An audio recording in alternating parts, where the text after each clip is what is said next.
నీతిమంతుల కోసం, భక్తిహీనుల కోసం ప్రాణం పెట్టడం ఏంటి? ఇది జ్ఞానానికి అర్థం కాని జ్ఞానం. 3:18 ఎఫెసీయులకు రాసిన పత్రికలో జ్ఞానానికి మించిన క్రీస్తు ప్రేమ అని వ్రాయబడి ఉంటుంది. అందుకే మనం ఆరాధన చేస్తాం యేసు ప్రభుని. అందుకే మనం దేవుని ఆరాధిస్తాం, కన్నీటితో ప్రార్థన చేస్తాం. ప్రభువా, ఏ పాటి దాన్ని, ఏ పాటి వాడిని, ఏ అర్హత ఉందని నా కోసం ప్రాణం పెట్టావు? ఒకవేళ ఆయన మన కోసం, మనకు అర్హత ఉంటే ప్రాణం పెట్టుంటే కనుక మనం ఆరాధన చేయం, అజమాయిషి చేస్తాం. నువ్వు చేసింది ఏంటి నా కోసం? నేను మనుషులు కాబట్టి ప్రాణం పెట్టావు, ఇందులో ఏముందంటాం. ఆరాధన ఎప్పుడు సాధ్యమవుతుంది అంటే మనకు అర్హత లేనప్పుడు ఆయన ప్రాణం పెట్టాడు కాబట్టి. అందుకే అంట, ప్రభువా ఏమి ఇచ్చినా రుణొస్తుంది, ఏమి ఇచ్చుకోలేక విరిగిననిగా హృదయంతో అంటామా? ఎందుకంటావు? అర్హత లేదు కాబట్టి.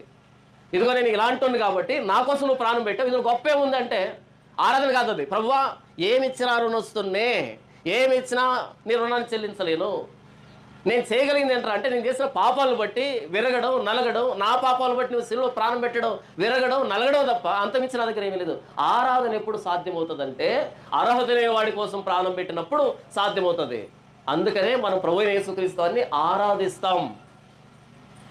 ఆయన శిలువ దగ్గరికి వచ్చినప్పుడు పాపికి మారు మనసు వస్తుంది. ఆయన శిలువ దగ్గరికి వచ్చినప్పుడు పాపి ఉత్సాహంతో పాటలు పాడతాడు,